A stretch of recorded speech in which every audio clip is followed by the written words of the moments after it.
Le Mans, France, February 2nd, 1933. It's a pitch black, rainy night, the kind of weather that drives everyone indoors. Rene Lancelin is standing on his front porch. He's confused. The house is completely dark. No lamps in the windows, no fire in the grate, and the door's bolted from the inside. He knocks. No answer. His wife, Leonie, and his daughter, Genevieve, should be inside. The maids, Christine and Léa, should be preparing dinner. But there's nothing. Just the rain and the silence. Panic sets in.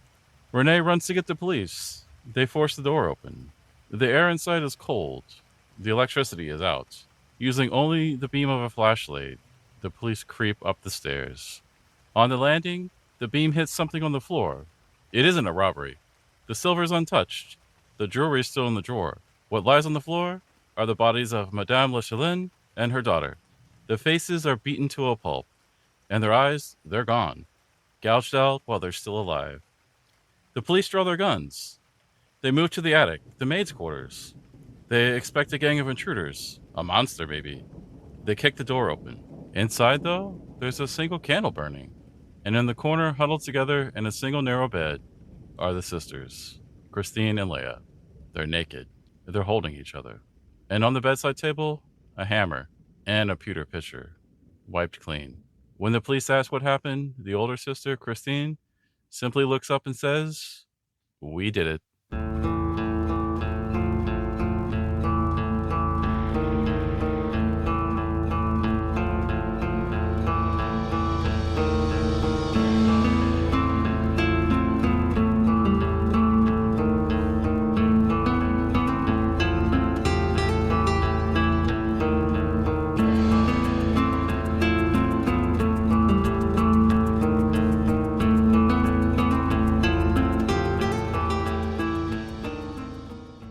Welcome back to Homicidal Tendency. I'm your host, Matt. That scene I just described, it isn't fiction. It's one of the most gruesome, confusing, and debated crimes in French history. Today, we're walking into the Lancelin house to talk about Christine and Léa Papin, two sisters whose silence was deadlier than any scream. But before we light the candle on this one, I have a small favor to ask. If you're enjoying the show, please make sure you're following us on whatever platform you're listening on right now. Spotify, Apple, whatever, wherever you get your true crime fix. And if you have a second, leave us a rating and a review. It helps people find the stories, and it really supports the show. Also, I don't want it to be a one-way conversation. I want to hear your theories on the case. Was it madness? Was it class welfare? Come find me on the socials at Homicidal Tendency. Follow the page, drop a comment on the latest post, or send me your questions. I want to know what you think drove these sisters to the unthinkable. All right, then. The raining is falling in Le Mans. The fuse is just blown. Let's talk about the maids. To understand why Christine snapped in 1933, we have to look at the 28 years of abandonment and control that preceded it. Christine wasn't just the older sister, she was the parent, the protector, and eventually the tyrant of their small world. Christine was born on March 8th, 1905, in the countryside near Le Mans.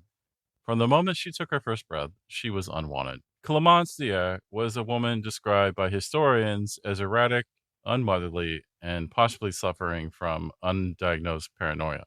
She had no interest in raising Christine. Shortly after birth, she handed Christine off to a paternal aunt and uncle. Ironically, this abandonment was the best thing that could have happened to her. For the first 7 years of her life, Christine lived with her aunt and uncle in a stable, loving home. She was described as a happy and normal child during this period. When Christine was 7, the stability ended. Her parents' marriage, it imploded, and Clémence took Christine back. It wasn't a happy reunion. Clémence didn't take Christine back because she missed her daughter. She took her back because her marriage to Gustave, the father, was collapsing, and she wanted to use the children as pawns. Accounts suggest Christine was ripped away from her only mother figure she had ever known, her aunt. She was moved from a stable, loving home into a house that was effectively a war zone. Clémence likely wanted Christine back to perform household labor and to have an ally against her husband. She didn't want a child. She wanted a miniature adult. And we need to pause right here for a second. Clemence is literally the villain of the story. Clemence causes everything. Everyone else is just a victim. But let's continue on. For a young girl, the transition was shocking. She went from a quiet, normal life to living with two parents who hated each other. Her father, Gustave Papin, was a severe alcoholic. The house was filled with his unpredictable moods, shouting, and the smell of liquor. There were frequent, violent fights between the parents. Christine wasn't just an observer, she often was in the middle of them, used as a shield or a witness by her mother. This is where Christine learned to be paranoid. Clemence was convinced Gustave was out to get her. She would whisper to Christine that her father was evil, that he was dangerous, and that only she could protect her. And then this is the darkest and most controversial part of the period. Clemence openly accused Gustave of sexually abusing their eldest daughter, Amelia, Christine's older sister. Whether the abuse actually happened is debated by historians, but Clemence believed it and screamed about it constantly. Imagine being a child and hearing your mother screaming that your father is a rapist who is ruining your sister. Christine learned that men are predators. She learned that the home is not safe. She learned that sex is violence. She lived in constant terror that she would be next. The fear of male sexuality is exactly why she and Léa later isolated themselves from men. The cruelest twist is that after dragging Christine into this hell, Clemence didn't even keep her. When the parents finally separated, Clemence didn't want the burden of raising Christine alone. Almost as quickly as she reclaimed her, Clemence dumped Christine and Amelia at Le Bon Pasteur. To a child's mind, this was the ultimate betrayal. You took me away from the people who actually loved me, exposed me to monsters, and then threw me away. It's important to understand what kind of place Le Bon Pasteur was. It was a house of correction. In 1920s France, if you were a girl at Le Bon Pasteur, society assumed you're either an orphan, a thief, or morally loose. It was a fortress of brick and stone in Le Mans. The windows were high, the doors were locked, and the silence was mandatory. The nuns believed that the girls came from immoral families and carried bad blood, and their job was to scrub that bad blood out through labor and prayer. Christine carried the stigma of being a Bon Le Pêcheur girl. It meant she was the bottom of the barrel of social classes. The nuns trained the girls specifically to be silent, invisible, and obedient. They were taught that their only value was in how well they could scrub a floor or iron a sheet. The training worked too well. Christine became a robot. She repressed every emotion, every desire, and every opinion for decades. The murder wasn't just a snap, it was the dam breaking after 20 years of enforced silence. Teachers and nuns from her childhood described Christine in a way that is chilling in hindsight. She was too good. She wasn't rebellious. She wasn't difficult. She was described as scrupulously honest, hardworking, and pious. Underneath the goodness was extreme anxiety. If she made a mistake, she would freeze or panic. She was terrified of criticism. This explains the trigger for the murders. Remember, the fuse blowing was a mistake. Madame Lancelin's criticism wasn't just a scolding to Christine, it was a central threat. It shattered her perfect servant mask, which was the only identity that she had. However, Christine thrived in the rigid structure of the convent. She found peace in the silence and the rules. Amelia, her older sister, she was the one who bore the brunt of the family's dysfunction, and Christine idolized her. Amelia eventually escaped the family by becoming a nun. This devastated Christine. Christine tried to follow her. She begged to join the same order. When she was rejected by her mother, who wanted her to work, she felt a profound sense of failure and abandonment. When Christine was left by Amelia for God, Christine subconsciously swore that she would never let Léa leave her. She protected all of her love for Amelia onto Léa, but with a new controlling grip that ensured Léa couldn't escape like Amelia did. When Christine turned 15, she told her mother that she wanted to take the veil. Clemence refused. She didn't want a nun. She wanted a paycheck. She forced Christine to leave the convent to work as a domestic servant. Christine didn't just get sad, she shut down completely. Witnesses described her falling into a state of complete depression. She would sit for hours just staring at the wall. It was a dissociative state. She learned that if she stopped feeling the pain of losing her dream and her sister Amelia wouldn't hurt. From age 15 to 21, Christine was essentially her mother's employee. This period is crucial because it established a cycle of domination that she would later replicate with her younger sister, Leah. Clements placed Christine in various houses as a maid, but she didn't let Christine keep the money. Christine had to hand over her wages to Clements, who would inspect them. Clements was never satisfied. If she felt an employer wasn't paying enough, she would yank Christine out of that job and place her somewhere else. Christine had no autonomy. She was a tool used to generate income for her money. Christine became high strung and fiercely protective. She, at this point, began to view the outside world as hostile and her mother as a persecutor. If Christine was the volcano waiting to erupt, Leia was the ground that shook when it happened. She is often remembered as the innocent one, or at least the follower. But her childhood reveals a tragedy of erasure. A girl who was never allowed to be a person, only a reflection of others. Leia was born on September 15th, 1911. Like Christine, she was born into chaos, but her early years were radically different. When Leia was born in 1911, the Papin household was already a war zone of alcoholism and domestic violence. To protect the baby, or perhaps get rid of another mouth to feed, she was sent away almost immediately. She was sent away to live with her uncle and his wife. They were relatively stable, middle class, and most importantly, they were kind. While Christine was cowering in the corners listening to her parents scream, Leia was playing in the garden. She was well fed and dressed in clean clothes and treated like a daughter. During these years, Leia was described as gentle and timid but happy. She showed zero signs of hereditary madness, the defense that would later be used. She was just a normal little girl. The trauma that broke Leia happened around 1918 when she was 7 years old, which is kind of weird. I mean, stopping the narrative. She took back Christine when she was 7, and she took back Leia when she was 7. It's got to mean something. Anyways, back to the story. One day, a woman in black arrived at her uncle's house. It was Clements, her mother. To Leia, Clements wasn't mom. She was a terrifying stranger with a harsh voice and wild eyes. Historians describe a heartbreaking scene where Leia had to be physically separated from her aunt and uncle. She screamed and clung to them. She was dragged away from them, the only home she had known, by a woman that she fears. Before being sent to the orphanage, there was a brief, terrifying transition period where Leia lived directly with her mother. For the first time, Leia saw the madness that Christine had lived with for years. Clements was paranoid, prone to dramatic fits of rage, and obsessed with the idea that people were out to get her. Leia learned that to survive Clements, you had to be invisible. If you spoke, you were yelled at. This is likely where Leia's famous silence began. It wasn't stupidity, it was a survival tactic. During this brief window before the comment, Leia barely knew Christine. Christine was already institutionalized. To Leia, Christine was just a name her mother mentioned, usually when complaining about how ungrateful her children were. Just like Christine, Leia was eventually sent to Le Bon Pasteur, but her experience was different. The nuns described Leia as limited. She wasn't defiant, but she wasn't sharp like Christine. She was passive to the point of invisibility.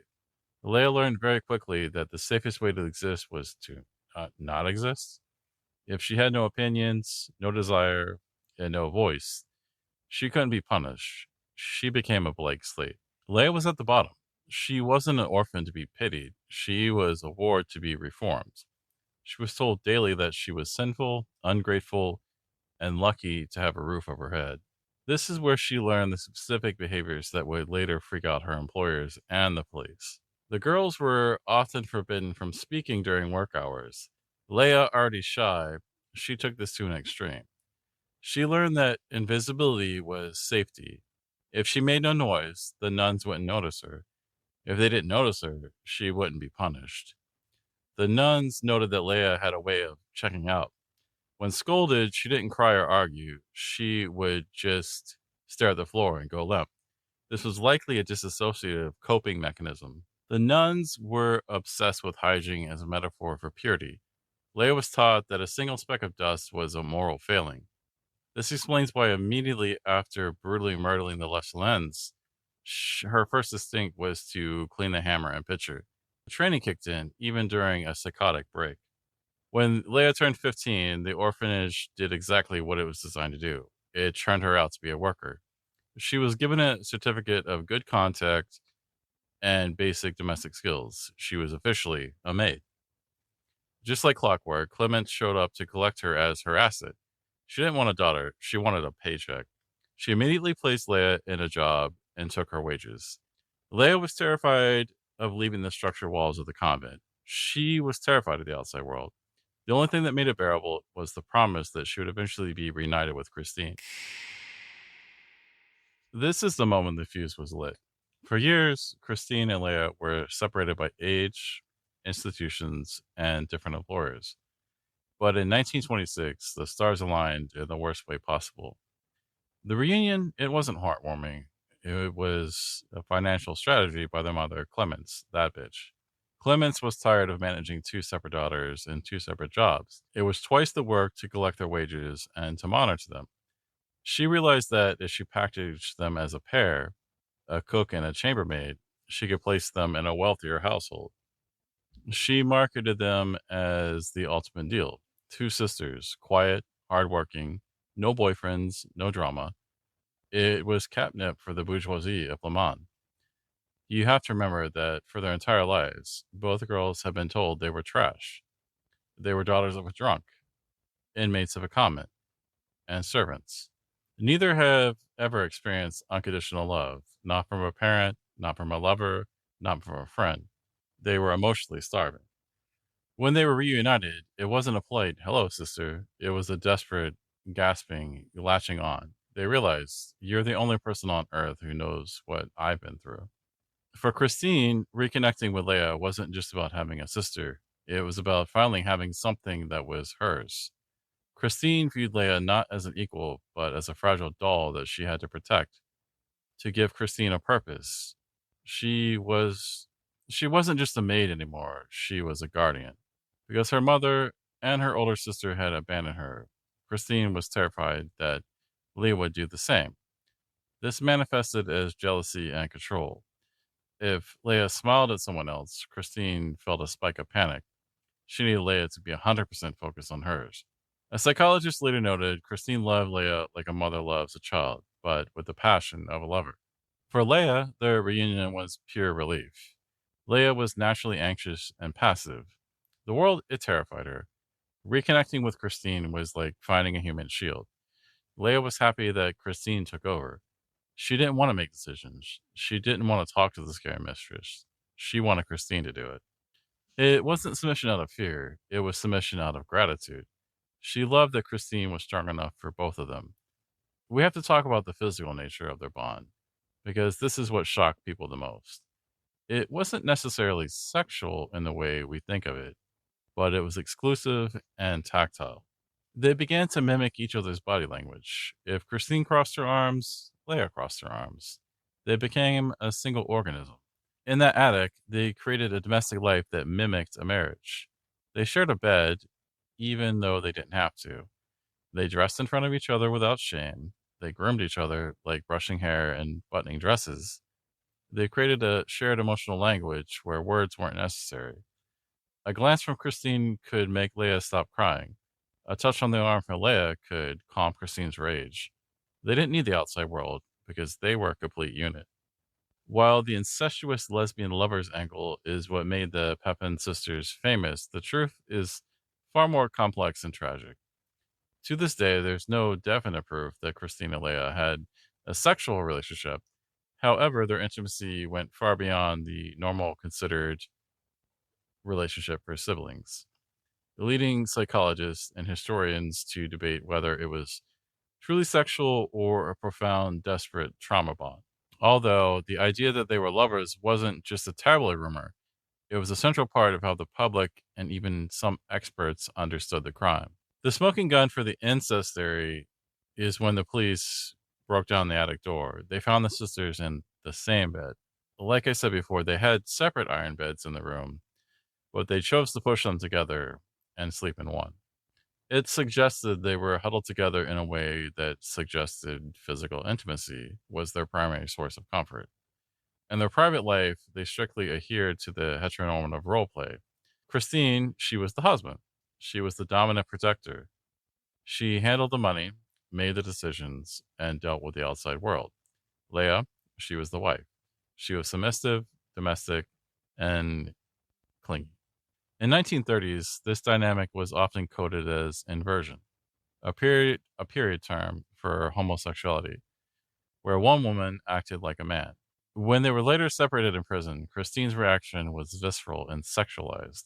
She didn't just cry, she screamed for Leia's body. She reportedly experienced erotic hallucinations and masturbated openly, calling out Leia's name.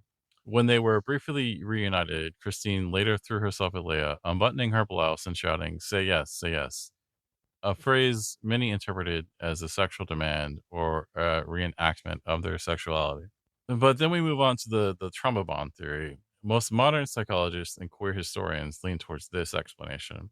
They argue that the sexual theory is a misrepresentation of extreme emotional dependency. Symbiotic regression is a clinical term because both sisters were emotionally stunned by their abusive parents. They regressed into a childlike state when they were later together. The addicts, it wasn't a lover's nest, it was more of a womb. They were hiding from the terrifying world. Sleeping together wasn't about sex, it was about safety. It was two terrified children clutching each other in the dark.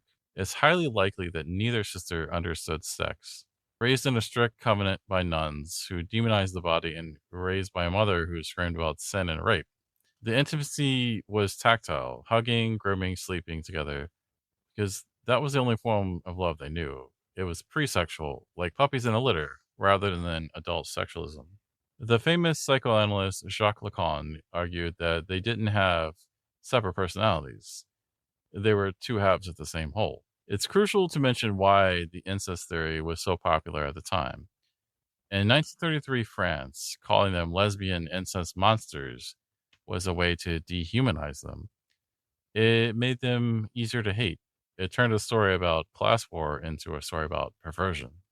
If they were just abused servants who snapped, society might have to feel guilty about how servants were treated. But if they were evil lesbians, their crime was just a result of their sick nature. Was it sexual? We'll never know for sure. There's no evidence of sexual acts, only intense physical closeness. Was it incestuous? Emotionally, yes. They were dangerously enmeshed. They functioned as a romantic couple in every way except possibly the physical act. It was likely a survival pact. There were two drowning women who clung to each other oh so tightly that they eventually pulled apart underneath. To understand the explosion, we have to look at the pressure cooker. The Lancelin house wasn't a house of horrors in the traditional sense. There was no beatings, no starvation, no screaming matches. It was something more insidious. It was a house of silence. Let's talk about the main three players. The patriarch, René Lancelin. René was the absent master. He was a retired lawyer and judicial administrator. He was respectable bourgeoisie and utterly disengaged from the domestic sphere. He was the money. He paid the bills, he ate the meals, and he sat in his study. He rarely spoke to the maids directly, filtering everything through his wife. Ironically, he was the only survivor because he was simply not there. He was the audience to the tragedy. Then we get to the matriarch, Léonie Lancelin. Léonie is the catalyst. She wasn't a monster, but she was a woman consumed by class anxiety and the need for total control. She was short and stout, with a depressive temperament. She was known to be a little bit nervous and deeply insecure about her social standing. She was obsessed with cleanliness. She would reportedly wear white gloves to run her finger over the furniture to check for dust. If she found a speck, she wouldn't yell. She would just leave a silent, scathing note or a look of pure disdain. She didn't speak to Christine or Leia in the traditional sense. She only communicated via orders. Do this, fix that. There was no good morning, no how are you. To Christine, this was the silence. It was terrifying. She interpreted every cold look as a threat of dismissal. Then we get to the third player, Genevieve. She was, sorry, my French accent's a little funny to me.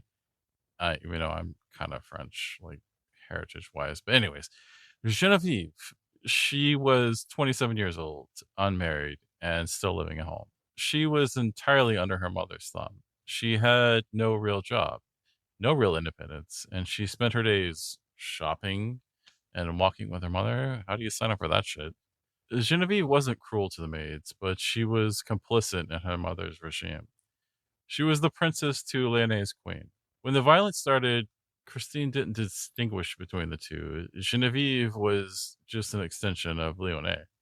To kill the queen, you had to kill the princess too. Then we had to talk about how did the girls end up there.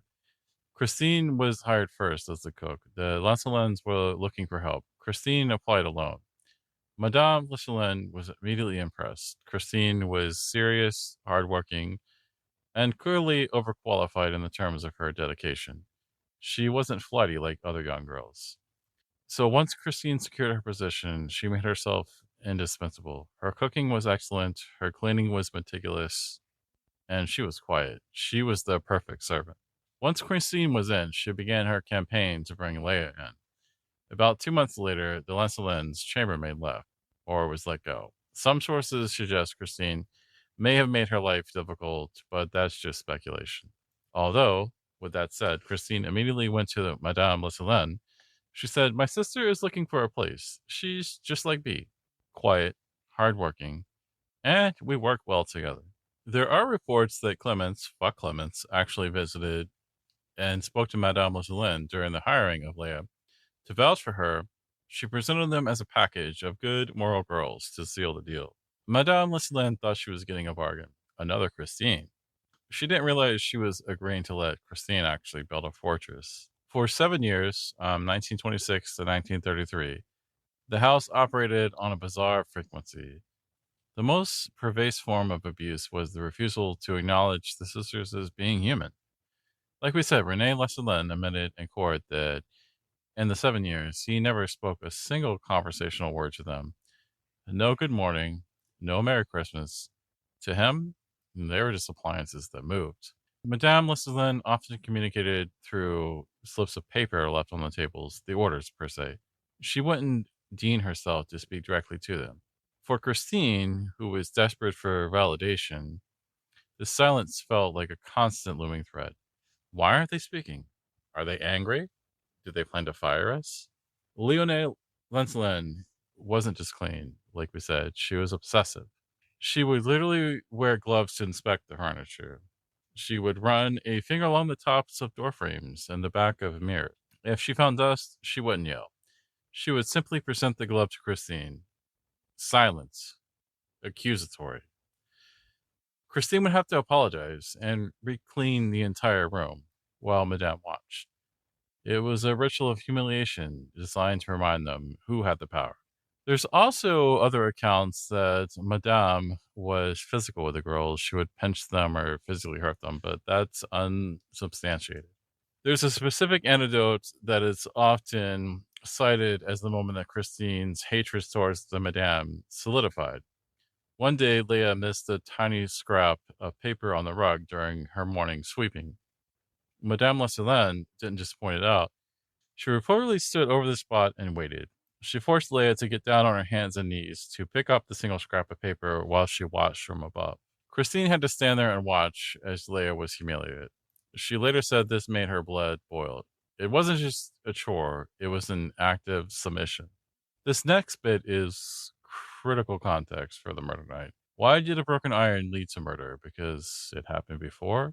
A few years prior, the electric iron had malfunctioned. Madame Lancelin didn't treat this as an accident. She docked their pay in to recover the costs. For a woman saving every penny to eventually buy a house together, that was their dream. This was a massive blow. It taught them that mistakes equal financial ruin. While the Lancelins lived in the bourgeoisie comfort downstairs, the sisters' reality was starkly different. And it's reported a couple different ways. For my narrative, I want to go this way. The attic was unheated. In the winter, likely February, it was freezing, and the sisters huddled together in the bed not just for comfort, but for survival warmth. While they cooked elaborate meals for the family, they ate servants' rations, often leftovers or simple cuts of meat in the kitchen, standing up or perched on stools. Christine developed a paranoid belief that Madame Lancelin was spying on them. Christine believed that Madame would sneak back into the house to check their work. She believed that she was reading their mail before they could read it. Whether Madame actually did this is relevant. The atmosphere of the house was one of consistent surveillance. The sisters felt like prisoners, like they were always watched, never safe. So now I'm going to pause for the main narrative and look at the psychology of the two mothers, because that's what it was. Christine didn't escape her mother; she just traded her in for a newer model. Think about it. One side you have Clemence Papin. She's the hot tyrant. She's loud. She's paranoid. She screams about money. She's chaos. On the other side, you have Leonie Lancelin. She's the cold tyrant. She doesn't scream. She writes notes. She doesn't hit.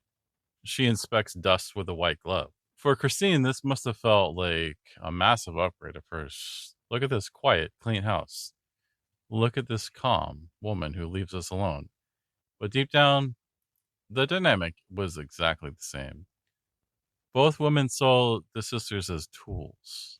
Both women demanded total submission, and both women withheld love to maintain control. Psychologists call this transference. Christine took all the fear and hatred she had for Clemence, the woman who abandoned her, and slowly over 6 years, she projected it onto Madame Lancelin. In Christine's mind, the lady in the parlor became the mother, and that meant she had to be destroyed. But before they could destroy the new mother, they had to get rid of the old one. For the first 3 years at the Lancelin's house, Clemence was still pulling the strings. She was like a shadow over the house. Every month, the sisters would take their wages, their hard-earned francs, and they would hand them over to her. It was a tax on their existence. But in 1929, something snapped in Christine. Maybe she realized they were finally safe in their attic fortress. Maybe she got tired of being bled dry. But Clemence, being Clemence, didn't take this well. She reportedly marched over to number 6 Rue Bruyère and caused a scene on the doorstep. She demanded to see her ungrateful daughters. She accused the Lancelins of kidnapping them. And here's the supreme irony, the moment that sealed everyone's fate. Madame Lancelin took the sister side. She looked at this as a hysterical working class woman screaming over her porch and saying, no, my maids are happy. You can go away. Madame Lancelin thought she was being a benevolent protector.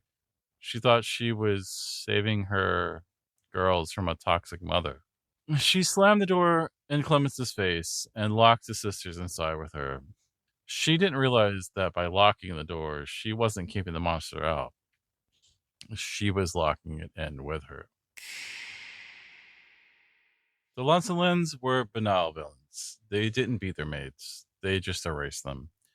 They treated two deeply traumatized, mentally fragile women like robots. But this is the moment the clock runs out. The day started like any other Thursday in Le Mans, gray, cold, and routine. But by nightfall, number 6 Rue Bruyère will become a house of horrors. Let's walk through the timeline, the day the Papin sisters finally snapped. Let's talk about the morning routine. The sisters, they wake up in their attic room. It's freezing cold. They dress in their uniforms. Downstairs, Christine, she lights the stove. Léa begins dusting. They serve coffee and toast to Renee, Leonie, and Genevieve. Not a word is spoken. The silence it's absolute. Monsieur Lancelin leaves. Madame and Genevieve spend the morning shopping and visiting friends. The sisters, they have the house to themselves. In the afternoon, the sisters, they're ironing laundry. This is a critical task because Madame Lancelin demands crisp, perfect linens. Suddenly, the electric iron shorts out. It sparks. The short circuit blows the main fuse for the house. The lights go out. The iron's dead. To anyone else, this is an annoyance, but to Christine, this is a catastrophe. Because she remembers last time when this happened. The madame, she docked their wages. She knows she cannot fix it before madame comes home. She knows she will be punished.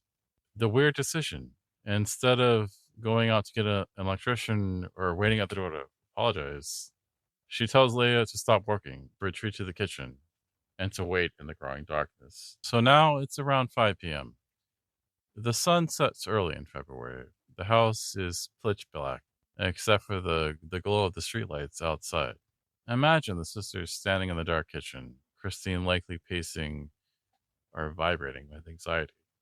Leia is standing still, terrified, waiting for Christine's cue. Psychologists believe this waiting period was a dissociative break. They weren't planning a murder. They were waiting for the monster, the madame, to come home. The inevitable punishment. It would happen. Then the return happens. The front door opens. Leone and Genevieve enter from their shopping trip. They're laden with packages. They immediately notice the house is dark. Madame Lancelin calls out. Christine appears at the top of the landing. Madame, why is there no light? Christine, the iron's broken again. The fuse, it blew. Christine said she looked at me like she was going to hit me. Christine didn't wait for the blow. She lunged. Christine leaps at Madame Lancelin. She doesn't punch or strangle. She goes for the eyes. With her bare fingers, Christine gouges out Madame Lancelin's eyes while she's still standing. It's instant. It's brutal. And it's completely incapacitating. For 7 years, Madame Lancelin had watched them. By taking the eyes, Christine was ensuring she could never be watched again. Genevieve screams. Genevieve screams and tries to intervene. Christine turns to Leia and screams. Do the same to her. Leia, the obedient robot, obeys. She attacks Genevieve and gouges out her eyes. The blind woman falls to the floor. Now the sisters go to the kitchen and get weapons. A heavy pewter pitcher and a hammer. For the next 30 minutes, they pummel the faces of the two women. They switch weapons. They strike over and over again, obliterating their identities. She smashed into Madame Lancelin's face with such force that the pitcher was flattened. The metal was dented and twisted by the impact of the skull. It's also reported they lifted the skirts of the victims and slashed at their thighs and buttocks with a kitchen knife. One of the crazier details is that no neighbors heard the screaming. That's kind of crazy. The eye gouging happened so fast that the victims likely went into immediate shock. The autopsy showed that the extensive damage towards the throats and jaws, it was likely the sisters crushed the windpipes and the jaws to silence them. The only sounds would have been the thud of the pewter pitcher and the hammer, sounds that might have just sounded like housework to a neighbor. Suddenly, though, the rage, it evaporates. The job? It's done. They don't clean the blood off the floor. They don't hide the bodies. Instead, they carefully wash the hammer and the pitcher in the sink until they're spotless. They lock the front door from the inside. They bolt the back door. Then they take a single candle and go up to their attic room. They take off their blood-slicked clothes. They get into that single narrow bed together. They pull the covers up, and then they wait. Rene Lancelin returns to the home, and he finds it completely dark. No lights in the windows, no glow from the kitchen. He tries his key. The door was bolted from the inside. This is strange. His wife and daughter, they should be home. The maids should be there. He knocked. He rang the bell. Silence. He went around to the back. It's bolted. Concerned, Rene went back to the home of his brother-in-law, Monsieur Rensard. Finally, they went to the local police and brought back 2 officers. One of them climbed over the back of the garden wall. He forced open a window and let the others in. The electricity was still out. The police moved through the ground floor using only flashlights. They noted a metallic smell immediately.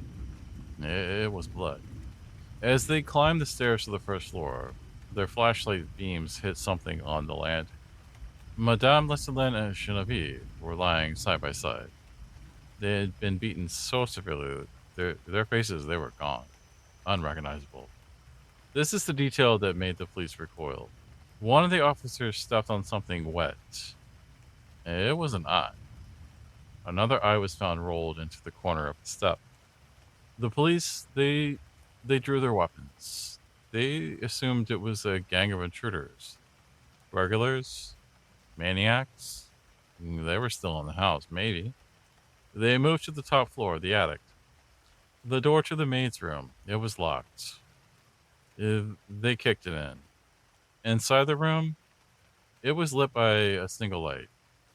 And Christine and Léa were in that single bed together. They were wearing robes. On the chair next to the bed sat a hammer. It had been scrubbed clean. There was no fight, no running. Christine simply sat up and said, "We did it." Once the shock of the discovery wore off, the machinery of the French justice system kicked into gear. The investigation wasn't a whodunit. The sisters confessed immediately. Instead, it became a why done it? Here's a deep dive into the police work, the medical findings, and the psychological unraveling that followed. The medical examiner, Dr. Cartier, performed the autopsies. His report was clinical and horrific. Blunt force trauma to the head. Their skulls were effectively crushed. This was a bombshell. Dr. Cartier confirmed that the eyes were gouged out while the victims were still alive. There was hemorrhaging in the sockets that proved blood was still pumping. The slashing of the buttocks and thighs was shallow but extensive.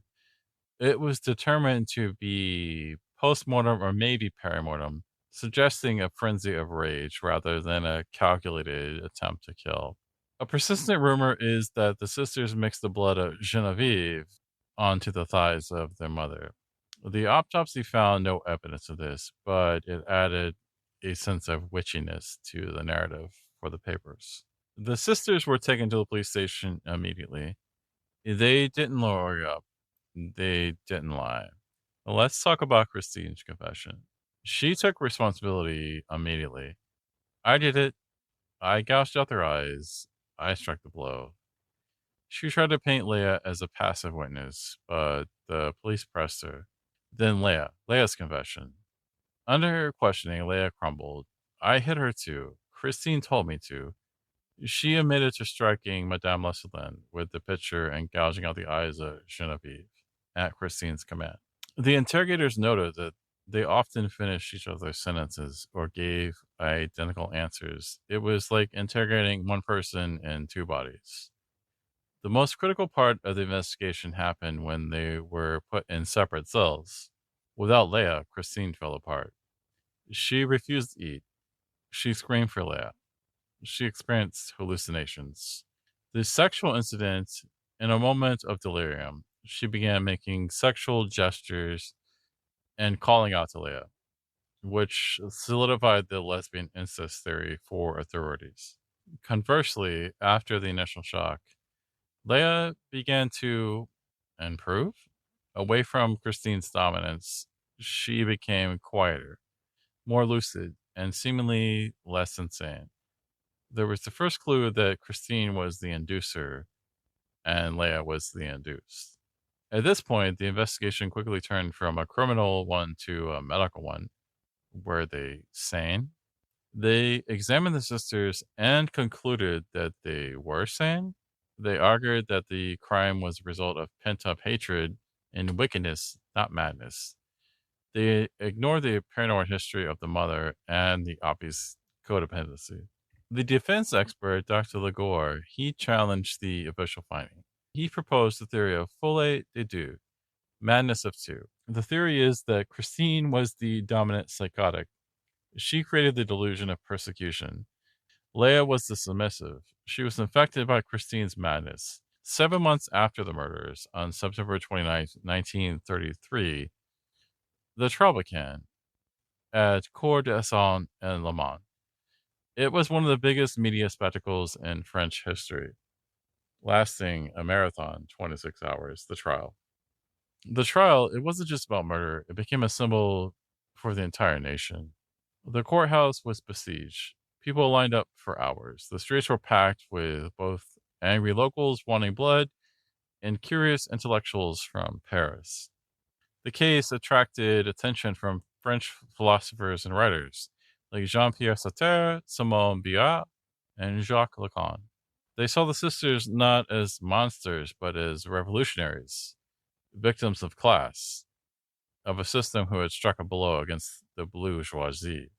The public expected foaming at the mouth beast. Instead, they saw two small, polite women dressed in their Sunday finest, looking like terrified nuns. Christine, she sat in the dock, often staring at the floor, looking wildly around the room. She was unpredictable, oscillating between total silence and sudden sharp answers. Alea, she was a ghost. She sat next to Christine, weeping silently or staring blankly. She seemed completely detached, only reacting when Christine spoke or touched her. Reporters noted they didn't look at the judge. They only looked at each other, even in the courtroom. The couple was the only reality that mattered. And there was a crux of the trial. Were they insane and therefore not responsible, or just evil? The experts, Dr. Terrell and Dr. Barak, the court appointed psychiatrists, testified the sisters, they're sane. Their argument was that the cleanup, it pointed towards a proof of lucidity and thought. Crazy people, they don't wash the hammer, they argued. They claimed that the sisters acted out of wickedness and arrogance, not delusion. The defense attorney, Matri Germain-Debris, fought hard. He brought in Dr. Legore, the famous psychologist. His theory was they might look sane individually, but together they formed a psychological monster. Christine was the delusional leader, and Leah was the hypnotized follower.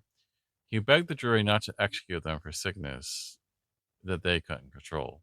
The tragedy is, though, the jury, largely conservative men from the region, they sided with the prosecution.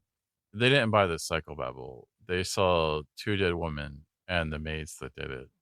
When Christine took the stand, her testimony was chillingly simple. When asked why she did it, she didn't rant about class oppression. She just said, the iron broke. I was afraid of Madame. She would be angry. She described the gouging in the eyes with zero emotion, as if describing plucking a chicken. Both sisters claimed a sort of blackout during the violence. They remember staring at it, and they remember finishing it. But the middle 30 minutes of butchery, it was a blur. The jury, they only deliberated for 40 minutes. Christine Papin found guilty of murder with premeditation. The sentence, death by guillotine. Léa Papin found guilty of murder, but with extraordinary circumstances. She was sentenced 10 years hard labor and 20 years exile from the region. Christine's response when the death sentence was read, she didn't scream about dying. She fell to her knees and begged to be allowed to share a cell with Leah. The judge, they refused. Then we get to Leia. She seemed to not understand. She was led away, looking back at Christine. It was the last time they would see each other as free women. This was a trial. It was a collision between the 19th and 20th century. The 19th century, it saw evil servants. The 20th century, it saw paranoid schizophrenia. But the law won.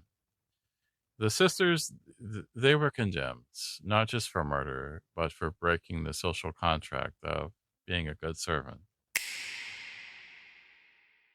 This is the final chapter of the tragedy, and in many ways, it's the most revealing. It serves as the ultimate proof of the psychological theories proposed at the trial. The moment the sisters were physically separated in prison, the dynamic shattered. Without Leia, Christine went into immediate, violent withdrawal. It wasn't just sadness, it was biological. She screamed, she thrashed, and she hallucinated that Leia was being tortured in the next cell. In a terrifying echo of the crime, Christine tried to gouge out her own eyes in her cell. She had to be put in a straitjacket. Conversely, Leia, she quieted down. Without Christine whispering in her ear, the monster inside her had evaporated.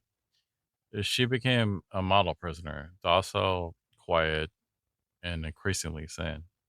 On January 22nd, 1934, President Albert Lebrun commuted Christine Studson's to life imprisonment with hard labor. At the time, it was rare to guillotine a woman, and her mental state made it politically difficult. Prison authorities realized she was completely insane, and she was transferred to the asylum in Rennes. Christine, she stopped eating. She refused food. She said she was being poisoned or that she didn't deserve to eat. And then tragically, on May 18th, 1937, 4 years after the murder, Christine died of starvation. She was 32 years old. She essentially died of a broken heart. She could not exist in a universe where she was not Christine and Leia. I know it seems like I'm being sympathetic to the girls, but like it literally comes back around to that Clemence was the true monster of this story. She was just a total piece of shit and caused all this. I mean, anyways, back to the story. Leia's fate is eerily inverse of Christine's. She became a ghost in the machine of French society. She served 8 years of her 10-year sentence. She was released in 1941, and this was during the Nazi occupation of France. It was for good behavior that she got out. Shockingly, though, Leia went back to that piece of shit Clemence, her mother, who had started all this shit. They lived together in Nantes until Clemence died. At this point, Leia assumed the name of Marie. She changed her name, and she got a job as a hotel maid. The woman who slaughtered her mistress for being a bad employer went right back to cleaning rooms for strangers. For decades, historians and journalists thought that Leia had died in 1982, but recent research revealed that she lived until 2001. She lived to be 89 years old. She never married. She never had children. She never spoke of the crime. She died in hospice in Nantes, buried in a pauper's grave, completely anonymous. Rene Lancelin, the surviving father slash husband, died a few years later, broken by the loss of his family. Number 6, Rue Bruyère, still stands in Le Mans. For decades, it was stigmatized. Locals would cross the street to avoid walking past the House of Eyes. It has since been sold and renovated, but the attic window remains a grim landmark for a true crime. The aftermath is the final piece of evidence that proves that Dr. Legore was right about the folie. Think about it in a circuit. Christine was the battery, generating the rage, the paranoia, and the power. Leia, she was just the wire. When they were separated, the battery overheated and exploded. She burned herself out in 4 years. But the wire, once the current was cut, she just went cold. She was back to being quiet, simple woman who cleaned hotel rooms. Christine died because she was the murderer. Leia survived because she was just the weapon. And so they lie in different cemeteries, miles apart.